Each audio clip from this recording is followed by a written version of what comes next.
बहनों और भाइयों, मैं लखनऊ उत्तर प्रदेश मर्यादा पुरुषोत्तम प्रभु श्री राम की पावन धरा से आप सबका अभिनंदन करने के लिए यहाँ पर आया हूँ।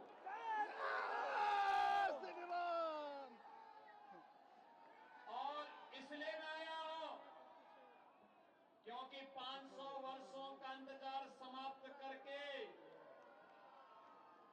अयोध्या में प्रभु श्री रामलला फिर से विराजमान हुए हैं।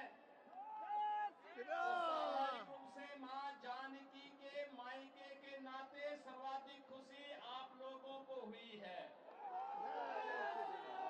बहनों और भाइयों, अयोध्या में प्रभु राम के विराजमान होने का मामला हो या फिर भारत का दुनिया के अंदर सम्मान दिलाने का कार्य, भारत की सुरक्षा को पुख्ता करने का कार्य हो या भारत के अंदर आतंकवाद और नक्सलवाद की समस्या का स्थायी समाधान, विकास के बड़े बड़े कार्य देखने हो, तो यहाँ पे गिरिराज जी का करिश्मा भी आपने देखा कि बरौनी का बंद कारखाना 20 वर्षों से बंद कारखाना फिर से चालू हुआ और यहाँ की रिफाइनरी भी आज इसका विस्तार इस रूप में कर दिया गया कि नए रूप में आपके सामने आई है। बहनों और भाइयों, रेलवे का हो, हाईवे का हो या फिर हर घर नल की योजना जैसी योजनाओं के माध्यम से गरीब कल्याणकारी योजनाओं के रूप में आज भारतीय जनता पार्टी और एनडीए की सरकार मोदी जी के नेतृत्व में एक नए भारत का दर्शन करा रही है। तो नए भारत का नया बिहार भी बनना चाहिए कि नहीं बनना चाहिए? नए भारत का नया बिहार आप देख रहे होंगे, आपने देखा होगा। बहनों और भाइयों, जब कांग्रेस और आरजेडी की सरकार थी तब आतंकी घटनाएं घटित होती थी और जब आतंकवाद पर कार्रवाई करने की बात होती थी ये लोग क्या कहते थे आतंकवाद सीमा पार से है। एक ही बहाना होता था, सीमा पार से आतंकवाद। बहनों और भाइयों, आज सीमा पार से आतंकवाद नहीं, आज तो कोई जोर से पटाखा भी फट जाए ना तो पाकिस्तान सबसे पहले सफाई देता कि मेरा हाथ नहीं है। जब मजबूत सरकार होती है तो ऐसे ही दुश्मन अपनी औकात पे रहते हैं। जब मजबूर सरकार होती है तो आतंकवाद सिर चढ़ करके बोलता है। आज मोदी जी के नेतृत्व में एक मजबूत सरकार है। उस सरकार ने सुरक्षा भी दिया है, सम्मान भी दिया है, विकास भी कराया है, गरीब कल्याणकारी योजनाओं का लाभ भी दिलाया है और आपकी आस्था को भी सम्मान दिलाया है। अयोध्या में प्रभु रामलला फिर से विराजमान हो गए हैं। काशी में आप जाएंगे तो काशी में काशी विश्वनाथ धाम का दर्शन आपको फिर नए रूप में देखने को मिलता है। मां गंगा की अविरलता और निर्मलता के लिए भी कार्य हुआ है। तो जदयू और बीजेपी की सरकार बिहार के अंदर बाढ़ की समस्या का स्थायी समाधान के लिए भी निरंतर कार्य कर रही है।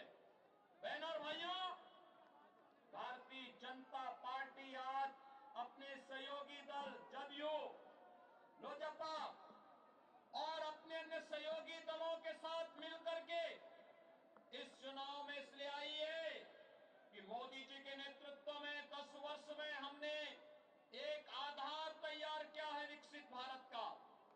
विकसित भारत की संकल्पना को साकार करने के लिए एक बार फिर से मोदी जी को देश की कमान सौंपने की आवश्यकता है।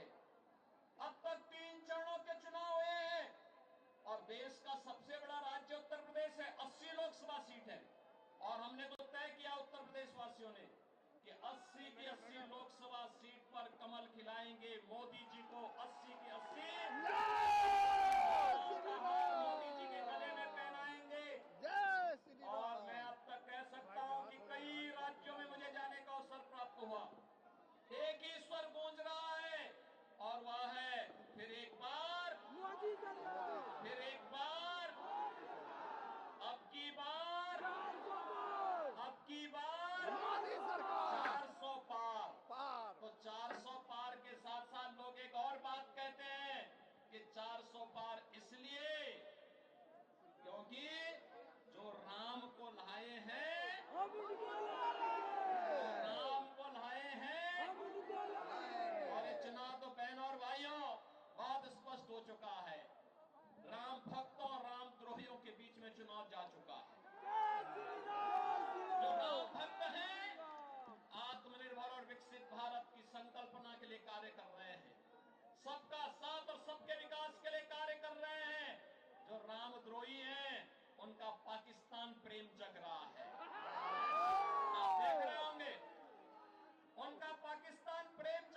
बिहार में अराजकता चरम पर पहुंची थी।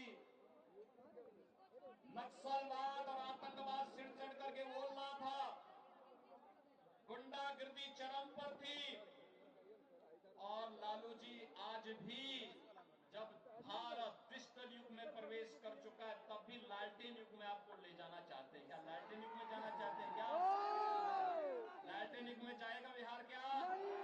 अब तो डिजिटल युग में जाना है और हम उस डिजिटल युग में प्रवेश कर चुके हैं। इसलिए नए भारत का नया बिहार बनाना है और आत्मनिर्भर और विकसित भारत की संकल्पना को साकार करना है। और इसी के लिए आज मैं आपके पास बेगूसराय की इस पावन धरा पर आया हूं। महान साहित्यकार रामधारी सिंह दिनकर की पावन धरा है। मां गंगा का आशीर्वाद भी है और साहित्य की देवी, ज्ञान के अधिष्ठात्री देवी मां सरस्वती जिनके स्वर में गूंजती थी, ऐसे महान कवि की इस पावन धरा को कोटि कोटि नमन भी कर लो और आपका आह्वान भी कर लो। देखो, आपके द्वारा चुना गया प्रतिनिधि, आपका सांसद विकास भी कराया और बिना रुके, बिना डिगे, बिना थके, बिना झुके विकास भी कराया और मूल्य और आदर्शों के साथ आपके लिए लड़ता भी रहा, हर मंच पर लड़ता रहा, कार्य करता रहा। ऐसे प्रतिनिधि बार बार चुने जाने चाहिए। चुने जाने चाहिए कि नहीं चुने जाने चाहिए? चुने जाएंगे ना बहनों और भाइयों? चुनाव के दौरान जनप्रतिनिधि से ये उम्मीद करना कि घर घर जाए, संसदीय क्षेत्र बहुत बड़ा होता है, बहुत कठिन होता है, क्योंकि वे प्रदेश के, देश के बड़े नेता हैं, कई जगह उनको जाना होता है। इसलिए मेरी आपसे अपील होगी कि मोदी जी का प्रतिनिधि बनकर और स्वयं गिरिराज सिंह बन करके घर घर जाकर के, घर घर जाइए, देश को बचाने के लिए आगे आइए। एक कांग्रेस और आरजेडी का गठबंधन भारत के विभाजन की नींव तैयार कर रहा है। बाबा साहब भीमराव अंबेडकर के द्वारा बनाए गए संविधान में ओबीसी, एससी, एसटी के आरक्षण पर सेंध लगाने की तैयारी कर रहा है और यह छूट इनको कतई मत देना, क्योंकि बाबा साहब भीमराव अंबेडकर ने कहा था कि धार्मिक आधार पर हिंदुस्तान में आरक्षण नहीं हो सकता है और यह आरक्षण हमें धार्मिक आधार पर नहीं होने देना चाहिए। लालू जी के स्वर पर फूटी पड़े हैं कि सभी मुसलमानों को ओबीसी का आरक्षण मिलना चाहिए। अगर ओबीसी का आरक्षण आप उनको दे देंगे तो फिर हमारा ओबीसी कहां जाएगा? कहां जाएगा? और कांग्रेस ने एससी के आरक्षण को राजेंद्र सच्चर कमेटी बना करके पहले ही सेंध लगाने की शुरुआत की थी। बहनों और भाइयों, इनकी साजिश को सफल नहीं होने देना है। और दूसरा महान पाप कांग्रेस क्या करने जा रही है? कांग्रेस ने अपने मैनिफेस्टो में कहा है कि अगर वह सत्ता में आएगी तो सत्ता में आने पे अल्पसंख्यकों की रुचि के अनुसार उनको खान पान की स्वतंत्रता देगी। बहनों और भाइयों, मैं आपसे पूछना चाहता हूं, ऐसा कौन सा भोजन है जो अल्पसंख्यकों को रुचिकर लगता हो और बहुसंख्यकों को नापसंद हो?